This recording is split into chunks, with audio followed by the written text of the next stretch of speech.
Hi hello welcome back to our channel Rakshitha KL diaries. మనము salmon fish fry air ఫ్రైయర్లో చేస్తే ఎలా ఉంటుంది ఇవాళ చూసేద్దాం అనమాట.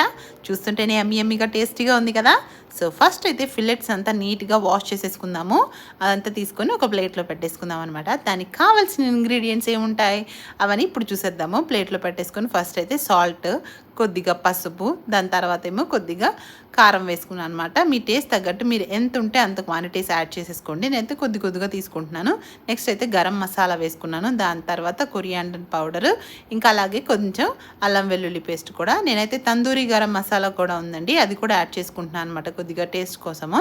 సో టెక్స్చర్ అంతా బాగుంటుంది కాబట్టి ఇంకొక హాఫ్ పీస్ లెమన్ తీసేసుకొని ఒక నిమ్మ చెక్కతో అలా బాగా స్క్వీజ్ చేసేసుకొని నిమ్మ చెక్కతో కూడా నిమ్మరసం వేసేసుకుంటున్నాను అనమాట.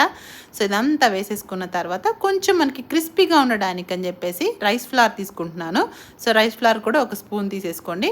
తర్వాత కొద్దిగా ఆలివ్ ఆయిల్ స్ప్రే చేసుకుంటున్నాను అనమాట. మీ దగ్గర ఏ ఆయిల్ ఉంటే ఆయిల్ వేసుకోండి. సో మీకు తగినట్టుగా మీ ఎంత క్వాంటిటీ ఉంటే అంత క్వాంటిటీగా ఈ ఉప్పు, కారం, పసుపు ఇవన్నీ కూడా యాడ్ చేసుకోండి. హాఫ్ కేజీ అయితే హాఫ్ కేజీ, కేజీ అయితే అట్లా అనమాట.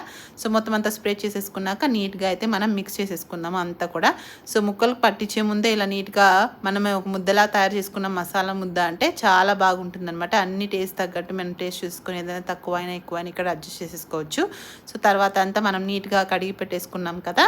పక్కన ఫిష్ ఫిల్లెట్ రెడీగా ఉంది కదా. సో దానికైతే అప్లై చేసేద్దాం ఇప్పుడు.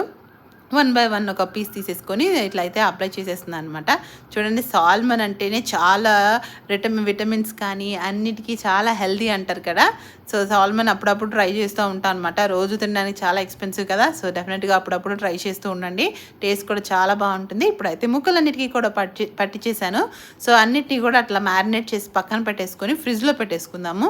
మీకు టైం ఉంటే more than half an hour ఉంచుకోండి, నేను లెస్ దెన్ అంటే ఒక 20 మినిట్స్ ఉంచుకోండి. సో ఫస్ట్ అయితే ఇంకా కుకింగ్ పేపర్ వేసేసుకొని ఇంకా ఎయిర్ ఫ్రైయర్లో అయితే పెట్టేసాను అనమాట. సో మనం పవర్ బటన్ అలా ఆన్ చేయగానే మనకి ఇక్కడ ఇంగ్రీడియంట్స్ అన్ని ఇమేజెస్ చూపిస్తుంది కదా. అక్కడ ఫిష్ చూడండి బ్లింక్ అవుతా ఉంది. సో ఫిష్ మనం సెలెక్ట్ చేసిన వెంటనే 200 సెల్సియస్ అలాగే 23 మినిట్స్ ఆటోమేటిక్గా వస్తుందన్నమాట. సో నేను కూడా అదే డిఫాల్ట్ ఉంచేసుకొని పవర్ అయితే ఆన్ చేసేసాను. ఎప్పుడైతే మనము స్టార్ట్ అయిపోయింది కుకింగ్ ప్రాసెస్ అయితే. సో మధ్యలో ఒక 10 మినిట్స్ దగ్గర తీసేసరికి ఇలా అయిందండి. చూస్తున్నారు కదా, మంచిగా అలాగ పొగలు వస్తూ ఉంది ఉడుకుతున్నట్టు ఆయిల్ అంతా కూడా.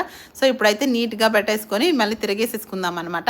సో ఒక సైడ్ అయితే కాలిపోయాయి కదా, ఇంకా అన్నీ అలా తిప్పేసేసుకొని మళ్ళీ పెట్టేస్తున్నాను. ఇప్పుడైతే ఫినిష్ అయిపోయింది.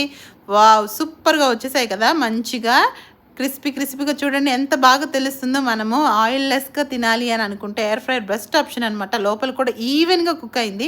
టేస్ట్ అయితే సూపర్గా ఉంది. మీరు కూడా ట్రై చేసి కామెంట్ చేసేసేయండి.